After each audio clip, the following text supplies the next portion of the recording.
ಅಮೆರಿಕದ ಮೇಲೆ ನಾಗರಿಕ ಯುದ್ಧದ ಕಾರ್ಮೋಡಗಳು ಕವಿತಾ ಇವೆಯೇ? ಒಂದು ಕಡೆ ಅಮೆರಿಕ ವೆನಿಜುವೆಲಾ, ಕ್ಯೂಬಾ, ಇರಾನ್ ಮತ್ತಿತರ ದೇಶಗಳಲ್ಲಿ ಸರ್ಕಾರ ಬದಲಾಯಿಸಲು ಹೊರಟಿದೆ. ಇನ್ನೊಂದೆಡೆ ಸ್ವತಃ ಅಮೆರಿಕದೊಳಗೆ ದೊಡ್ಡ ಕೋಲಾಹಲ ಸೃಷ್ಟಿಯಾಗಿದೆ. ಅಮೆರಿಕದಲ್ಲಿ ವಲಸೆ ನಿಯಮ ಜಾರಿ ವಿಭಾಗ ICE ಎಸಗ್ತಾ ಇರುವ ಕ್ರೌರ್ಯ ಮತ್ತು ಪ್ರಜಾಪ್ರಭುತ್ವದ ಅವನತಿ ನೋಡಿದರೆ ಇತಿಹಾಸ ಮರುಕಳಿಸುತ್ತದೆಯೇ ಎಂಬ ಪ್ರಶ್ನೆ ಮೂಡ್ತಾ ಇದೆ. 2024ರಲ್ಲಿ ತೆರೆಕಂಡ ಸಿವಿಲ್ ವಾರ್ ಎಂಬ ಹಾಲಿವುಡ್ ಸಿನಿಮಾ ಅಮೆರಿಕ ತುಂಡು ತುಂಡಾಗಿ ವಿಭಜನೆಯಾಗಿರುವುದನ್ನ ಮತ್ತು ಜನರು ಒಬ್ಬರನ್ನೊಬ್ಬರು ಸಂಹರಿಸುವುದನ್ನ ಚಿತ್ರಿಸಿತು. ಅದು ಕೇವಲ ಕಾಲ್ಪನಿಕ ಸಿನಿಮಾ ಎಂದು ಹೇಳುವ ಪರಿಸ್ಥಿತಿ ಇಂದು 2026ರಲ್ಲಿ ಅಕ್ಷರಶಃ ವಾಸ್ತವವಾಗ್ತಾ ಇರುವ ಭಯಾನಕ ಲಕ್ಷಣಗಳು ಕಾಣ್ತಾ ಇವೆ. ಡೊನಾಲ್ಡ್ ಟ್ರಂಪ್ ಅವರ 2ನೇ ಅವಧಿಯ ಆಡಳಿತದಲ್ಲಿ ಅಮೆರಿಕ ಇಂದು ಅತ್ಯಂತ ಭಯಾನಕ ತಿರುವಿನಲ್ಲಿದೆ. ನೀವು ಯಾವ ರೀತಿಯ ಅಮೆರಿಕನ್ ಎಂಬ ಪ್ರಶ್ನೆಯೇ ಇಂದು ಅಲ್ಲಿ ಒಬ್ಬ ವ್ಯಕ್ತಿಯ ಬದುಕನ್ನು ನಿರ್ಧರಿಸುವಂತಾಗಿದೆ. ಇದು ಕೇವಲ ವಲಸಿಗರ ವಿರುದ್ಧದ ಕ್ರಮವೇ ಅಥವಾ ಪ್ರಜಾಪ್ರಭುತ್ವದ ಅಡಿಪಾಯಕ್ಕೆ ಕೊಡಲಿಪೆಟ್ಟೆ? ಅಮೆರಿಕ ಮತ್ತೊಂದು ನಾಗರಿಕ ಯುದ್ಧದತ್ತ ದಾಪುಗಾಲು ಹಾಕ್ತಾ ಇದೆಯೇ? ಜಗತ್ತಿನ ಅತಿ ದೊಡ್ಡ ಪ್ರಜಾಪ್ರಭುತ್ವ ರಾಷ್ಟ್ರವೊಂದು ಸರ್ವಾಧಿಕಾರದ ಕಪಿಮುಷ್ಟಿಗೆ ಸಿಲುಕ್ತಾ ಇದೆಯೇ ಎಂಬ ಗಂಭೀರ ಪ್ರಶ್ನೆಗಳು ಇಂದು ಜಗತ್ತನ್ನು ಕಾಡ್ತಾ ಇವೆ. Immigration and customs enforcement ICE ಮೂಲತಃ ಕಾನೂನು ಬಾಹಿರ ವಲಸಿಗರನ್ನ ಪತ್ತೆ ಹಚ್ಚುವ ಏಜೆನ್ಸಿಯಾಗಿತ್ತು. ಆದರೆ ಇಂದು ಅದು ಟ್ರಂಪ್ ಆಡಳಿತದ ಅಡಿಯಲ್ಲಿ ಒಂದು ದುಷ್ಟ ಖಾಸಗಿ ಪಡೆಯಂತೆ ವರ್ತಿಸ್ತಾ ಇದೆ. ಮುಖ ಮುಚ್ಚಿಕೊಂಡ ಸಶಸ್ತ್ರ ಪಡೆಗಳು ಬೀದಿಗಳಲ್ಲಿ, ಮಾಲ್ಗಳಲ್ಲಿ ಮತ್ತು ಪಾರ್ಕಿಂಗ್ ಲಾಟ್ಗಳಲ್ಲಿ ಮನಸ್ಸಿಗೆ ಬಂದಂತೆ ಜನರನ್ನು ಅಪಹರಿಸ್ತಾ ಇರೋದು ಕಂಡು ಬರ್ತಾ ಇದೆ. ಕೇವಲ ಚರ್ಮದ ಬಣ್ಣ ಮತ್ತು ಮಾತನಾಡುವ ಶೈಲಿಯ ಆಧಾರದ ಮೇಲೆ ಜನರನ್ನ ಬಂಧಿಸಿ ಕಸ್ಟಡಿಗೆ ತಳ್ಳಲಾಗ್ತಾ ಇದೆ. ಒಮ್ಮೆ ಕಸ್ಟಡಿಗೆ ಹೋದರೆ ಮುಂದೆ ಏನಾಗ್ತದೆಯೋ ಅದು ದೇವರಿಗೆ ಗೊತ್ತು. ಅಲ್ಲಿ ಯಾರೂ ನಿಮ್ಮನ್ನು ರಕ್ಷಿಸಲು ಬರುವುದಿಲ್ಲ. ಒಬಾಮಾ ಕಾಲದಲ್ಲೂ ಅಕ್ರಮ ವಲಸಿಗಾರರನ್ನ ಗಡೀಪಾರು ಮಾಡಲಾಗಿತ್ತು. ಆದರೆ ಇಂದಿನ ಪರಿಸ್ಥಿತಿ ಅದಕ್ಕಿಂತ ಭಿನ್ನವಾಗಿದೆ. ಅಂದು ಕಾನೂನಿನ ಚೌಕಟ್ಟಿನಲ್ಲಿ ಕೆಲಸ ನಡೀತಾ ಇತ್ತು. ಆದರೆ ಇಂದು ಅಲ್ಲಿರುವುದು ಕೇವಲ ವ್ಯವಸ್ಥಿತವಾದ ಕ್ರೌರ್ಯ ಮತ್ತು ಮಾನಸಿಕ ಹಿಂಸೆ. ಸಿಯಾಟಲ್ ಮತ್ತು ಪೋರ್ಟ್ಲ್ಯಾಂಡ್ ನಂತಹ ನಗರಗಳಲ್ಲಿ ICE ಏಜೆಂಟ್ಗಳು ಮನೆಗಳ ಬಾಗಿಲು ಮುರಿದು ಒಳನುಗ್ಗಿ ಮಕ್ಕಳನ್ನ ಪೋಷಕರಿಂದ ಬೇರ್ಪಡಿಸ್ತಾ ಇದ್ದಾರೆ. ಇದು 1930ರ ದಶಕದ ನಾಜಿ ಜರ್ಮನಿಯ ಕರಾಳ ದಿನಗಳನ್ನು ನೆನಪಿಸ್ತಾ ಇದೆ ಎಂದು ವಿಶ್ಲೇಷಕರು ಹೇಳ್ತಾರೆ. ಒಬ್ಬ ನಿರಾಯುಧ ತಾಯಿಯ ಮೇಲೆ ಗುಂಡು ಹಾರಿಸಿದ್ರು ಇಡೀ ಸರ್ಕಾರಿ ಯಂತ್ರ ಮತ್ತು ಸ್ವತಃ ಅಧ್ಯಕ್ಷರು ಆ ರಕ್ತಪಿಪಾಸು ಅಧಿಕಾರಿಯ ರಕ್ಷಣೆಗೆ ನಿಲ್ತಾರೆಂದರೆ ಅಲ್ಲಿ ಪ್ರಜಾಪ್ರಭುತ್ವ ಸತ್ತಿದೆ ಎಂದೇ ಅರ್ಥ ಅಂತ ವಿಶ್ಲೇಷಕರು ಹೇಳ್ತಾರೆ. ಟ್ರಂಪ್ ಅವರ ಈ ಭಯಾನಕ ನಡೆಗಳ ಹಿಂದೆ ಪ್ರಾಜೆಕ್ಟ್ 2025 ಎಂಬ ಬೃಹತ್ ಯೋಜನೆ ಅಡಗಿದೆ. ಇದರ ಮುಖ್ಯ ಉದ್ದೇಶ ಇಮಿಗ್ರೇಷನ್ ಎಂಬ ನೆಪದಲ್ಲಿ ದೇಶದಲ್ಲಿ ಭೀತಿಯ ವಾತಾವರಣವನ್ನ ಸೃಷ್ಟಿಸುವುದು. ಇತಿಹಾಸದ ಪ್ರತಿ ಸರ್ವಾಧಿಕಾರಿಯು ಜನರನ್ನ ಭಯದ ಕಪಿಮುಷ್ಟಿಯಲ್ಲಿ ಇಟ್ಟುಕೊಂಡಾಗ ದೇಶವನ್ನ ನಿಯಂತ್ರಿಸುವುದು ಸುಲಭ ಎಂದು ನಂಬಿದ್ದಾನೆ.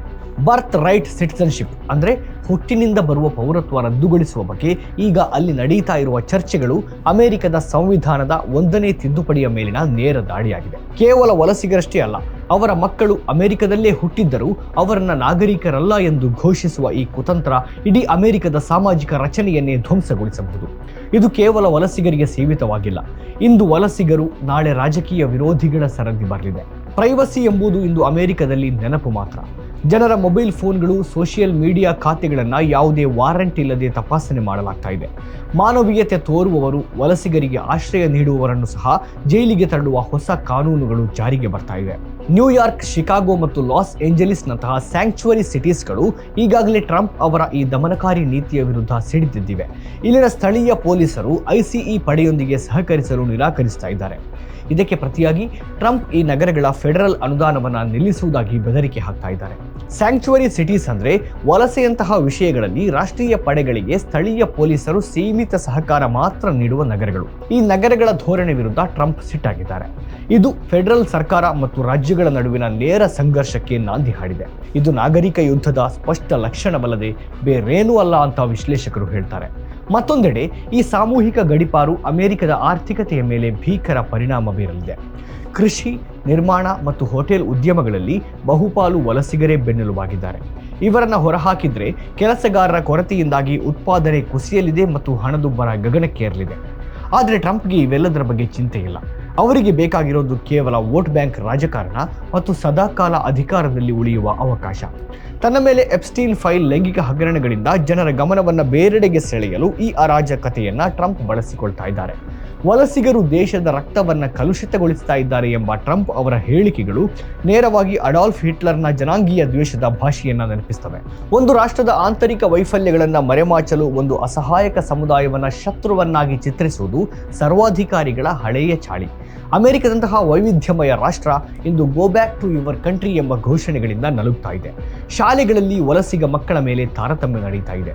ಶ್ವೇತ ಜನಾಂಗೀಯವಾದಿ ಗುಂಪುಗಳಿಗೆ ಇಂದು ಸರ್ಕಾರದ ಅಧಿಕೃತ ಬೆಂಬಲ ಸಿಕ್ಕಂತಿದೆ. ಭಾರತದ ದೃಷ್ಟಿಕೋನದಿಂದ ನೋಡುವುದಾದರೆ ಲಕ್ಷಾಂತರ ಭಾರತೀಯ ಐಟಿ ವೃತ್ತಿಪರರು H-1B ವೀಸಾದ ಅಡಿಯಲ್ಲಿ ಅಮೆರಿಕದಲ್ಲಿದ್ದಾರೆ. ವೀಸಾ ನಿಯಮಗಳಲ್ಲಿನ ಬಿಗಿ ಮತ್ತು ವಲಸಿಗರ ಮೇಲಿನ ದಾಳಿಗಳು ಭಾರತದ ಮಧ್ಯಮ ವರ್ಗದ ಜನರ ಕನಸುಗಳನ್ನು ನುಚ್ಚುನೂರು ಮಾಡ್ತಾ ಇವೆ. ಅಮೆರಿಕದ ಈ ಬಿಕ್ಕಟ್ಟು ಕೇವಲ ಆ ದೇಶಕ್ಕಷ್ಟೇ ಸೀಮಿತವಾಗಿಲ್ಲ, ಇದು ಜಾಗತಿಕ ಬಿಕ್ಕಟ್ಟಾಗಿದೆ. ನ್ಯಾಯಾಂಗವು ಪ್ರಜಾಪ್ರಭುತ್ವದಲ್ಲಿ ಕೊನೆಯ ಭರವಸೆಯಾಗಿರುತ್ತದೆ. ಆದರೆ ಟ್ರಂಪ್ ಹಂತ ಹಂತವಾಗಿ ಸುಪ್ರೀಂ ಕೋರ್ಟ್ ಮತ್ತು ಕೆಳಹಂತದ ನ್ಯಾಯಾಲಯಗಳಿಗೆ ತನ್ನ ನಿಷ್ಠಾವಂತರನ್ನ ನೇಮಿಸುವ ಮೂಲಕ ನ್ಯಾಯಾಂಗವನ್ನು ದುರ್ಬಲಗೊಳಿಸಿದ್ದಾರೆ. ಅಮೆರಿಕನ್ ಸಿವಿಲ್ ಲಿಬರ್ಟೀಸ್ ಯೂನಿಯನ್ನಂತಹ ಸಂಸ್ಥೆಗಳು ಪ್ರತಿದಿನ ನ್ಯಾಯಾಲಯದ ಮೆಟ್ಟಿಲೇರ್ತಾ ಇದ್ರೂ ನ್ಯಾಯ ಸಿಗುವ ಭರವಸೆ ಕಡಿಮೆಯಾಗ್ತಾ ಇದೆ. ಕೆನಡಾ ಮತ್ತು ಮೆಕ್ಸಿಕೋಗಳು ಅಮೆರಿಕದಿಂದ ಬರುವ ನಿರಾಶ್ರಿತರ ಪ್ರವಾಹಕ್ಕೆ ಹೆದರಿ ಗಡಿಗಳನ್ನು ಬಿಗಿಗೊಳಿಸಿವೆ. ಜಗತ್ತಿಗೆ ಮಾನವ ಹಕ್ಕುಗಳನ್ನು ಬೋಧಿಸುವ ಅಮೆರಿಕ ಇಂದು ತಾನೇ ಅಪರಾಧಿಯ ಸ್ಥಾನದಲ್ಲಿ ನಿಂತಿದೆ. ಎಲಾನ್ ಮಸ್ಕ್ನಂತಹ ಪ್ರಭಾವಿ ವಲಸಿಗ ಉದ್ಯಮಿಗಳು ಅಧಿಕಾರಕ್ಕೆ ಅತಿಯಾದ ಹತ್ತಿರದಲ್ಲಿದ್ದು ಈ ಕ್ರೌರ್ಯವನ್ನ ಸಮರ್ಥಿಸ್ತಾ ಇರೋದು ಪ್ರಜಾಪ್ರಭುತ್ವದ ಅಧಪತನಕ್ಕೆ ಸಾಕ್ಷಿಯಾಗಿದೆ. ಅಮೆರಿಕ ಇಂದು ಎರಡು ಭಾಗಗಳಾಗಿ ಸೀಳಿ ಹೋಗಿದೆ. ಒಂದು ಕಡೆ ದೇಶಪ್ರೇಮದ ಮುಖವಾಡ ಧರಿಸಿ ಕ್ರೌರ್ಯವನ್ನ ಸಂಭ್ರಮಿಸುವವರು, ಮತ್ತೊಂದೆಡೆ ಮನುಷ್ಯತ್ವಕ್ಕಾಗಿ ರಸ್ತೆಗಿಳಿದಿರುವ ಸಾವಿರಾರು ಜನರು. ನ್ಯೂಯಾರ್ಕ್ನಿಂದ ಶಿಕಾಗೋದವರೆಗೆ ಪ್ರತಿಭಟನಾಕಾರರು ಜಸ್ಟಿಸ್ ಫಾರ್ ಆಲ್ ಮತ್ತು ಟ್ರಂಪ್ ಮಸ್ಟ್ ಗೋ ಎಂದು ಘೋಷಿಸ್ತಾ ಇದ್ದಾರೆ. ICE ಡಿಟೆನ್ಷನ್ ಸೆಂಟರ್ಗಳಲ್ಲಿ ಸಂಭವಿಸ್ತಾ ಇರುವ ಸಾವುಗಳು ಅಮೆರಿಕದ ಇತಿಹಾಸದ ಮೇಲೆ ಕಪ್ಪು ಚುಕ್ಕೆಯಾಗಿ ಉಳಿಯಲಿವೆ. ಮಾರ್ಷಲ್ ಲಾ ಹೇರುವ ಮೂಲಕ ಅರಾಜಕತೆಯನ್ನ ಸೃಷ್ಟಿಸಿ ಅಧಿಕಾರವನ್ನು ಹಿಡಿದಿಟ್ಟುಕೊಳ್ಳುವ ಟ್ರಂಪ್ ಪ್ರಯತ್ನ ಯಶಸ್ವಿಯಾದರೆ ಅಮೆರಿಕವು ಅರಾಜಕ ಪರಿಸ್ಥಿತಿಗೆ ತಲುಪಲಿದೆ. ಜಗತ್ತಿನ ದೊಡ್ಡಣ್ಣ ಎಂದು ಕರೆಸಿಕೊಳ್ಳುವ ಅಮೆರಿಕವನ್ನ ಈ ಸರ್ವಾಧಿಕಾರಿಯಿಂದ ಕಾಪಾಡುವವರು ಯಾರು? ಈ ಪ್ರಶ್ನೆಗೆ ಅಮೆರಿಕದ ಪ್ರಜ್ಞಾವಂತ ಜನರೇ ಉತ್ತರ ನೀಡಬೇಕಾಗಿದೆ. ಪ್ರಜಾಪ್ರಭುತ್ವ ಎಂಬುದು 4 ವರ್ಷಕ್ಕೊಮ್ಮೆ ಮಾಡುವ ಮತದಾನ ಮಾತ್ರವಲ್ಲ, ಅದು ಪ್ರತಿದಿನವೂ ಮಾನವ ಹಕ್ಕುಗಳನ್ನು ಮತ್ತು ಸಂವಿಧಾನದ ಆಶಯಗಳನ್ನು ರಕ್ಷಿಸುವ ಒಂದು ನಿರಂತರ ಪ್ರಕ್ರಿಯೆ. ಇತಿಹಾಸದ ಪುಟಗಳಲ್ಲಿ ಅಮೆರಿಕದ ಪತನವು ಒಂದು ದಾರುಣ ನಾಗರಿಕ ಯುದ್ಧದ ಮೂಲಕ ದಾಖಲಾಗಬಾರದು ಎಂದರೆ ಅಲ್ಲಿನ ಜನತೆ ಈಗಲೇ ಎಚ್ಚೆತ್ತುಕೊಳ್ಬೇಕು. ವೀಕ್ಷಕರೇ, ಈ ಬಗ್ಗೆ ನೀವೇನು ಹೇಳ್ತೀರಿ? ನಿಮ್ಮ ಅಭಿಪ್ರಾಯವನ್ನ ಕಮೆಂಟ್ ಮಾಡಿ.